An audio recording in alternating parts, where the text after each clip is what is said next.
The top 5 spots to find more sheds. All 5 of these spots I have found some great sheds in. Let's go in order from where I find some to where I find the most. So number 5 being the best spot to find the most amount of shed. The first spot being an obstacle, meaning something a deer has to jump over, which in turn, when it lands, the antler falls off. Whether that be a river, a log, whatever it may be that it has to jump over, that impact of the deer hitting the ground will sometimes cause the antler to fall off. I do find a decent amount of sheds walking along creeks and logs that are on a main trail. They are the obstacles you want to look for, something that will increase the chances of a shed falling off the deer. Number 2 would be water.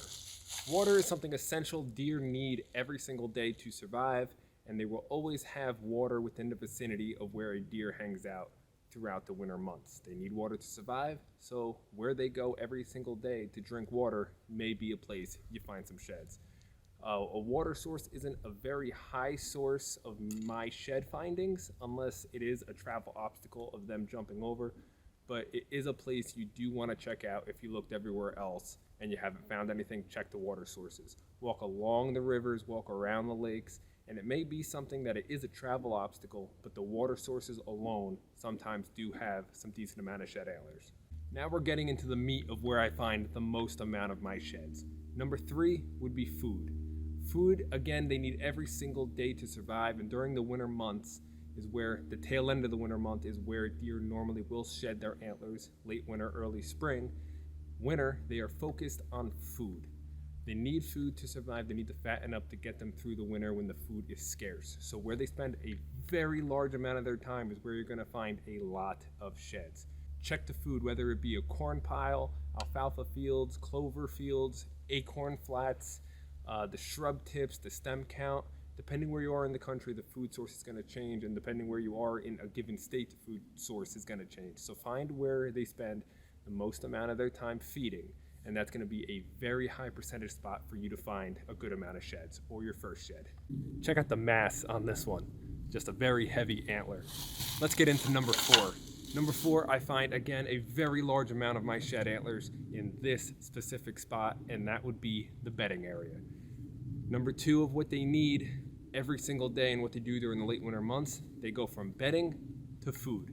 So somewhere they spend a large majority of their day not trying to burn calories would be the bedding area. They're trying to soak up the sun, and then naturally they just bed there a lot of the time anyway throughout a given day, no matter what time of year it is. So bedding areas would be a very great spot to look. Now again, this may change depending where you are in the country and what your terrain looks like. A bedding area could be some thick grass, it can be a lot of down logs, it could be a hillside in the sun. Their bedding areas will change throughout a given day, but it always will be within the same area. So they may bed on this hillside during the day, they may bed down on these down logs throughout the day. Wherever it may be, you find their bedding areas and you will find a lot of shed antlers. This is probably one of the most impressive sets I've ever found, double drop time out of New Jersey.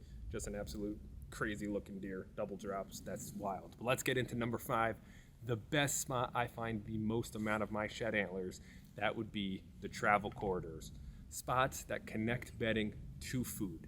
Now this may look different again where you are in the country, but the heavy trails coming out of the bedding going into the food or vice versa, they spend most of the time in these areas. That's why these are the top 3. They are mainly focused on 2 things during the winter months: bedding and food. They sleep and they eat and they go back and forth between the 2.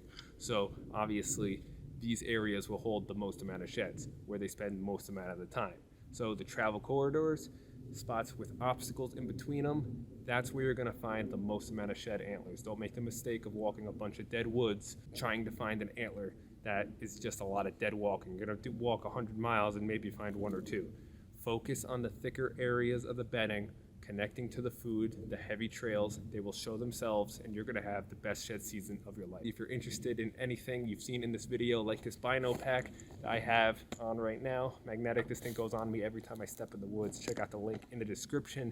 It'll take you over to Amazon just so you guys can pick it up for yourself and be comfortable out there in the woods. That is it, guys. I am Michael, obviously Outdoorsman. Thank you for tuning in. If you're new to this channel, hit that subscribe button and share this video with one of your friends. And if you've been watching us for a while, thank you for following along in this journey.